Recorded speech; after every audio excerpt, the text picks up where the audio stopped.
I think I've struggled with imposter syndrome a lot of my life, being a woman in a very male-dominated field. Everything will be fine, knowing that actually once you know a few things start to really take shape, and then you come to like the AWS Summit today and you're like, actually, I understand that. And I think back to September when I started my job, and this would have been completely gone straight over my head. I've learned a lot, and I've been in a very good environment at work where people have nurtured my learning, and I've put in the effort to learn, and I'm supported by people like that. But don't be stressed out. It's an amazing area to work in. It's so new, it's up and coming. It's been really enjoyable. So for today's topic, we're trying to understand, what is it like to be a cloud software engineer in a financial company? For this, we had Nina, who spoke about her first few days as working as a cloud software engineer. What's it like to completely learn something new, which she's never done before, just finishing up a degree and starting up as a cloud engineer. It's probably not the easiest thing to do for a lot of people, but a lot of people are starting a journey. So in this episode with Nina, we spoke about what's it like to work in a day's life of a cloud engineer. And if you enjoy content like this about cloud and what do people do in a profession like cloud engineer or cloud security engineer, definitely give this video a like or drop us a comment for what else would you like us to cover.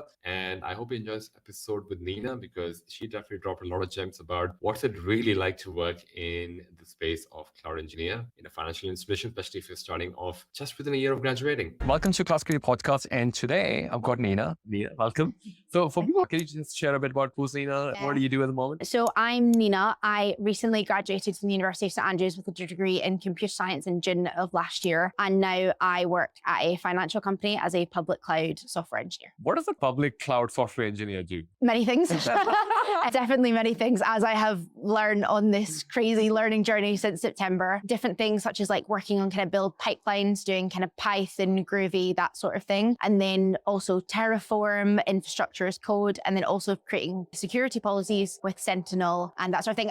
Like many aspects. That's so interesting. Coming from a university into the tech space as well, would you say the interest for cloud was always there, or did you find out about cloud day one of the job? Oh, this is cloud thing. So I would say at the university that I studied at, it was quite traditional computer science. I've actually said this to quite a few people today at the summit. The cloud is talked about and you kind of learn about it theoretically, about like the benefits of cloud and all those kind of things. But actually things like Terraform, I had never heard of until my first day in my job. Like uni just, for me at least, kind of skipped over all of that and go for more traditional kind of classic software engineering rather than, I guess, what's the new kind of boom is kind of public cloud engineering. What was the role that Terraform played in your day-to-day? Because I imagine, to what you said, there's a lot of things that you do. There's Python, there's all of this. What was the role that Terraform played and the journey for what kind of some of the things that it helped you do? Yeah, so our modules are written in Terraform. So we kind of work at the kind of base of our company's cloud adoption, and we actually do quite a lot of reviewing Terraform code for other module developers. So I would say that the role that Terraform has played for me so far has been a learning curve, because it's very different to anything I've ever done before. But it plays a big part, actually, reviewing the code, also writing Terraform and paving the modules at the very start. That's all kind of written in Terraform, I would say. And why come to the AWS Summit? Because you've traveled 380 miles, to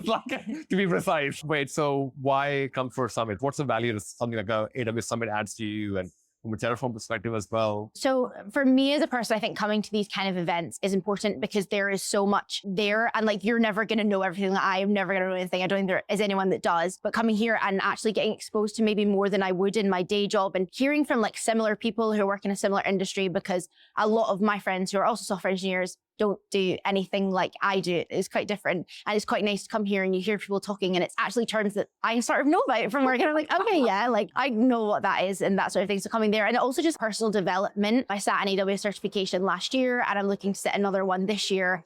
And it's actually just about kind of meeting people. I spoke to someone about what certification should I do next. I was chatting to guys from AWS and that kind of thing. Really a lot of that and things that I gained from being here. Wait, why certification? Because you're Terraform certified. Yeah. What's the name of the certification from Terraform? Because I feel like people should know that as well. Terraform Associate, and I did the most recent one. I think it's the 003 is the Terraform. And from an AWS perspective, you've done? And I've done the Cloud Practitioner, and I did that in December of last year. Just basic Cloud Practitioner. It's kind of the first kind of step on the AWS certification ladder. Maybe first question, why go down the certification path? Because I think a lot of people kind of on the other side would almost look at that, oh, do I need to do certification? Do I need a job? But do I need to both? In fact, obviously both will be amazing. I would say both. From what I know now, I would say both go hand in hand. A lot more more employers look now to have a certification when they're looking at people to employ. That's actually been stressed quite a lot today at the summit. I enjoy doing my cloud practitioner one because I work in public cloud and it's relevant to, I guess, what I do in my day job. But then also with like getting certified, it's something that I can say like, oh, I've studied for, and it is learning. And a lot of the Terraform stuff that I learned in the Terraform certification, for example, is actually really new. We don't exactly use it in that way, but it's good to know. And then if the opportunity ever arises that I need to know that information, I have learned it and I've demonstrated it in the exam for Terraform. Oh, so some people may not even know what a Terraform module is. And as much as you understand about the Terraform structure as it is, there's a lot of people on the other end are thinking, oh yeah, Terraform, I got a Terraform certification,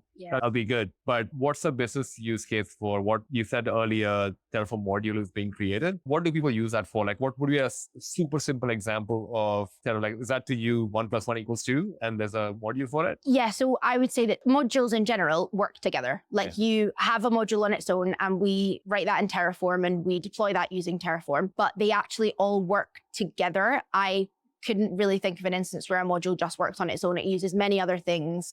It can also use AWS as well. I guess to do the addition, you would need modules to then also do that. One like that understands numbers, one that understands. One to do like the compute, one to store the numbers, like a module for like storage and that sort of thing. Yeah, okay. So it can help you build the entire infrastructure and oh, right, that's pretty awesome. And from an AWS perspective as well, I think, do you find the certification gave you extra value? Yeah, I especially say I obviously hadn't learned any of this stuff at uni. And then you go into this environment where everything is new, especially for me. And then I kind of around the office, you'd hear people say buzzwords like an ALB, like an NLB. And then I'm just sitting there at my desk like, I don't know what this is.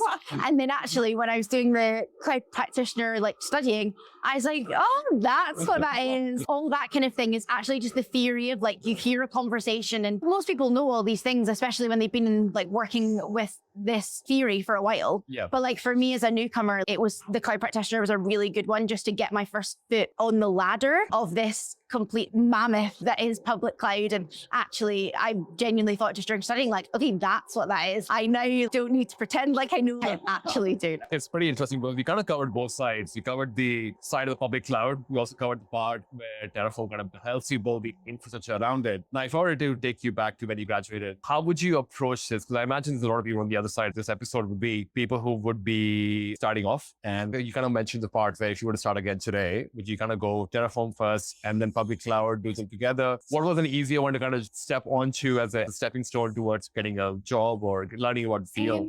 I would say the AWS Cloud Practitioner, that is just quite simple and will help with your Terraform knowledge. I think doing that one first and then doing the Terraform after that was a really good way to do it. I know a few people who have done that. I think if I'd just gone headfirst into Terraform, having never done it before, I would have been like, oh my God. But having done the AWS one, and knowing that, and then also obviously my day job, then having exposure to Terraform and Sentinel and how it all kind of works together, I think really helped when a few months later I went to go and start studying for the Terraform. And do you find what would be some of the foundational pieces that you think you're learning now that maybe not have been covered in university, but you kind of feel like, oh, this is important to have in a job? Personally, everything about public cloud. In my personal experience, it really didn't get touched on. And I know that a lot of my friends, they benefited from what they learned in university, but personally, the key concepts are there in the coding experience and stuff like that. But like, would you say networking, which is kind of like, you know, how you build an infrastructure, but how do you make one server talk to another server? Yeah, I'd say like the idea of how like components interact with each other is quite crucial to actually know about, because then that also ties back into the idea of like how modules work together and how like to create something, you have to tie all these modules in together and they all have to interact and talk with each other. And I would say, yeah, definitely having that idea of concept of like that things can pass data to each other and everything is really important. Awesome. Any parting words for the audience who probably